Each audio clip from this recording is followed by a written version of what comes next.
하나님 말씀은 창세기 1장 24절부터 31절 말씀입니다. 26절부터 28절 말씀까지를 합독하고 창세기 1장 24절부터 31절을 보겠습니다. 26절부터 28절 말씀 합독하도록 하겠습니다. 하나님이 이르시되 우리의 형상을 따라 우리의 모양대로 우리가 사람을 만들고 그들로 바다의 물고기와 하늘의 새와 가축과 온 땅과 땅에 기는 모든 것을 다스리게 하자 하시고 하나님이 자기 형상 곧 하나님의 형상대로 사람을 창조하시되 남자와 여자를 창조하시고 하나님이 그들에게 복을 주시며 하나님이 그들에게 이르시되 생육하고 번성하여 땅에 충만하라 땅을 정복하라 바다의 물고기와 하늘의 새와 땅에 움직이는 모든 생물을 다스리라 하시니라.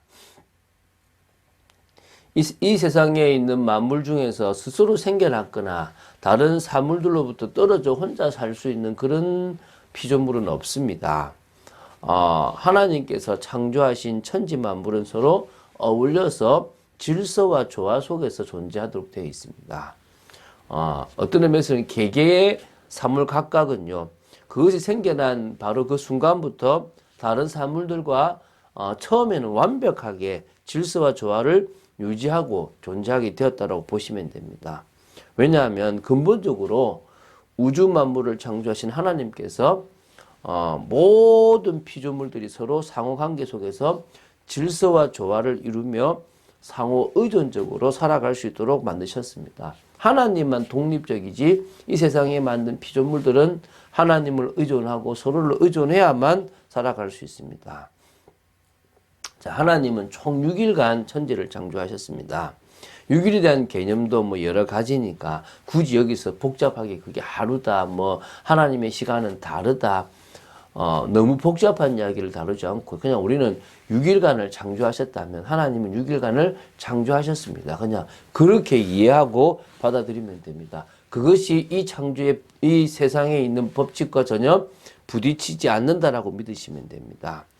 하나님께서 지으신 것 중에서 이 세상에 있는 것 중에서 하나님이 지으시지 않은 것은 하나도 없습니다. 그래서 이 모든 것의 주인은 하나님이십니다. 오늘은 여섯째 날 창조를 봅니다. 여섯째 날에는 무엇보다도 육지동물, 이 땅에 있는 동물과 사람을 분명히 같은 날에 지었다라고 나옵니다. 근데 양자가 좀 철저히 구분되어 있고요. 또 어떤 의미에서 창조 목적 자체가 다르다라고 보면 됩니다. 그것에 대해서 오늘 한번 나눠보도록 하겠습니다. 자, 24절부터 25절을 먼저 보겠습니다. 24절과 25절은 여섯째 날의 창조 중에서 땅에 있는 생물, 동물들에 대해서 이렇게 나오게 된 겁니다. 이게 보면 이래 나옵니다. 땅은 생물을 그 종류대로 내되, 땅 보고 뭡니까? 생물을 내라고 하니까 생물이 막 나온 겁니다. 가축도 나오고요. 가축은 어떻게 보면, 여러분 아시겠지만, 이렇게 그 사람이 이렇게 치는 걸 가축이라고 보통 얘기 표현하지 않습니까? 그렇죠? 그래서 이제 가축을 내되 기는 것과 땅의 짐승을 종류대로 내라고 이렇게 이야기를 하고 있습니다. 하나님이 땅의 짐승을 그 종류대로, 가축을 그 종류대로, 땅에 기는 모든 것을 그 종류대로 만드셨다라고 나옵니다. 그래서 하나님은 이 땅에 있는 모든 생물들도 그 종류대로 만드는데 여기도 생육, 번성, 충만이라는 것이 적용되지 않겠습니까? 뭐 특별하게 그에 대한 건 없지만 앞에서 그 줬던 그 명령대로 이들에게도 생육하고 번성하고 충만하라는 것을 주셨습니다. 이제 인간에 대한 얘기를 하겠습니다. 26절부터 28절입니다. 참 중요한 말씀이죠. 피조물 중에 가장 마지막 존재이고 또 어떤 의미에서는 하나님께서 이 사람을 생각하고 만들 정도로 존귀한 존재인데요. 26절에 이제 삼위 하나님께서 서로 이야기를 나누십니다. 우리의 형상을 따라 우리의 모양대로 우리가 사람을 만들고 그들로 바다의 물고기와 하늘의 새와 가축과 온 땅과 땅에 기는 모든 것을 다스리게 하자. 이 보면 하나님께서 이제 서로 이렇게 한 분 하나님이시지만 한 하나님이시지만 뭐라고 얘기합니까? 우리라는 단어를 씁니다. 우리의 형상, 우리의 모양대로. 히브리어로 이게 뭐 첼렘 데무트 이게 뭐 조금 의미가 뭐 비슷하다 다르다 뭐 하는데 제가 볼 때 거의 명확하게 구분하기 어렵다고 보시면 됩니다. 하나님의 성품을 의미한다고 보시면 되고요. 유사한 단어를 반복함으로 말미암아 강조한다는 의미가 있지 않나 생각이 듭니다. 그래서 사람은 하나님을 대신하여 이 모든 만물을 다스리는 청지기 대리자의 역할을 감당하도록 하나님이 만드셨다고 창조의 목적이 나옵니다. 그런데 이제 27절에는 이제 삼위 하나님께서 대화를 나누신 이후에서 당신의 형상이신 하나님의 형상, 성품을 따라서 사람을 창조하셨습니다. 우리는 영적인 존재고 또 하나님과 같은 성품을 가지고 있는 그런 존재인데요. 남자와 여자를 창조하셨습니다. 자, 여기서 우리가 좀 짚고 넘어가야 되겠죠. 지금 차별금지법, 동성애에 대한 여러 이야기들이 있는데요. 성경은 딱 한 분에게 분명히 말씀하십니다. 창조의 원리고 기본은 남자와 여자다. 암컷과 수컷이다. 물론 동물 중에 그렇지 않은 것도 있지만 대부분은 암컷과 수컷입니다. 그래서 남자와 여자를 구분했고요. 그것을 동등하게 창조하셨다고 보시면 됩니다. 근데 로마서 1장 18절 후반부에 보면 하나님의 자리에 우상을 다시 말하면 피조물을 두게 됨으로 말미암아 하나님께서 그들을 그 더러움에 내버려 두니까 하게 된 것이 동성애와 같은 하면 안 되는 일들이 되어지는 것입니다. 그럼 어떤 의미에서는 동성애를 하고 있는 사람들에 대해서 우리가 나쁘다 막 정죄를 해야 된다 하기 이전에 어떤 의미에서는 저주와 재앙임을 알고요.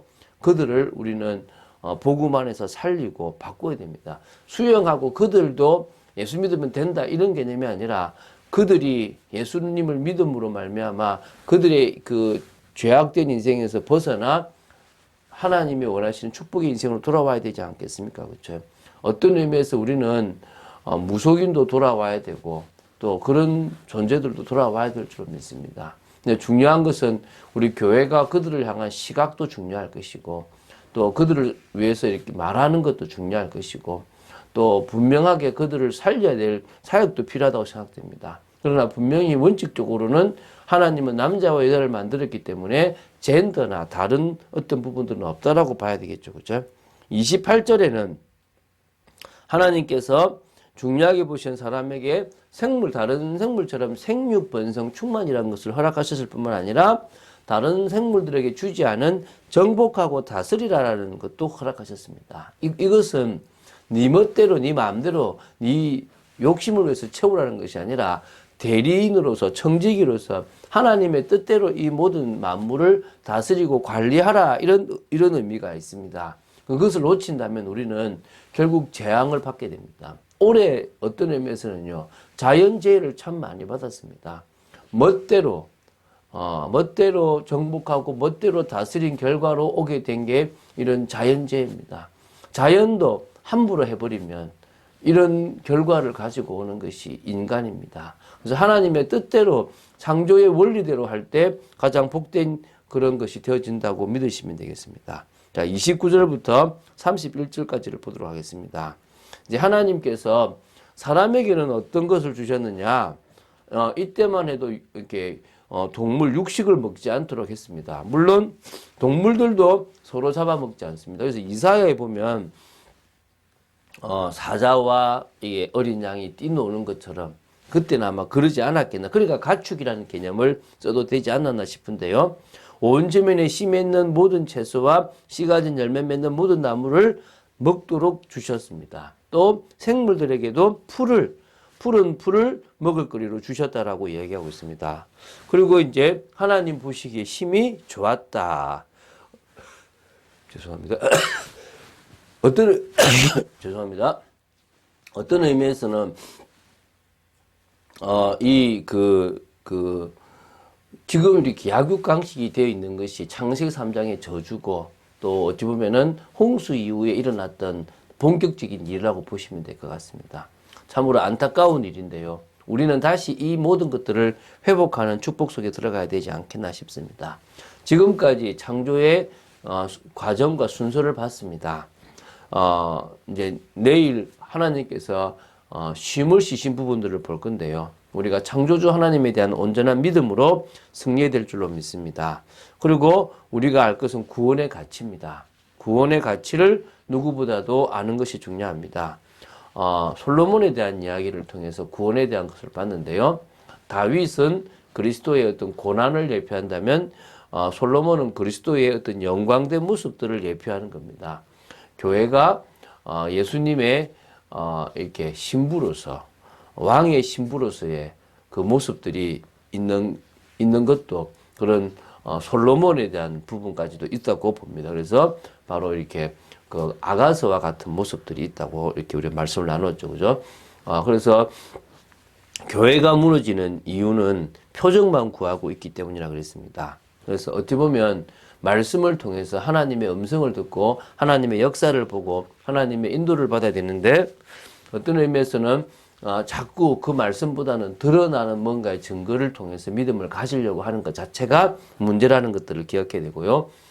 값없이 주셨지만 값싼 믿음이 아니라 그 구원이 얼마나 귀한 구원인지를 기억해야 될 줄로 믿습니다. 그래서 우리는 구원의 가치를 아는 믿음, 구원의 축복을 가진 믿음, 그래서 다시 처음 사랑으로 변질되지 않는 하나님이 원하시는 축복을 누리는 처음 사랑을 회복해야 되지 않나 확신합니다. 오늘도 그런 축복을 우리가 사실적으로 누려야 될 줄로 믿습니다. 오늘도 그런 비밀을 누리는 저와 여러분 되어야 될 줄로 믿습니다. 이 시간 그런 축복 누리는 여러분 되시기를 주 예수 그리스도 이름으로 축원드립니다. 주는 그리스도시요 살아계신 하나님의 아들이심을 고백합니다. 말씀 따라가는 축복이 있기를 간절히 소원합니다. 믿음으로 서 있기 원합니다. 아버지 하나님의 뜻을 이루는 삶으로 나아가기를 간절히 소원합니다. 오 아버지 하나님 지켜주시고 역사해 주시옵소서. 은혜 내려주실 줄로 믿습니다. 진정으로 아버지 하나님의 뜻과 계획을 이루어나가는 저희들 되기를 간절히 소원하며 아버지 하나님 구원의 가치를 아는 믿음의 사람으로 저희들을 세워주시옵소서. 주 예수 그리스도 이름으로 기도드립니다. 아멘.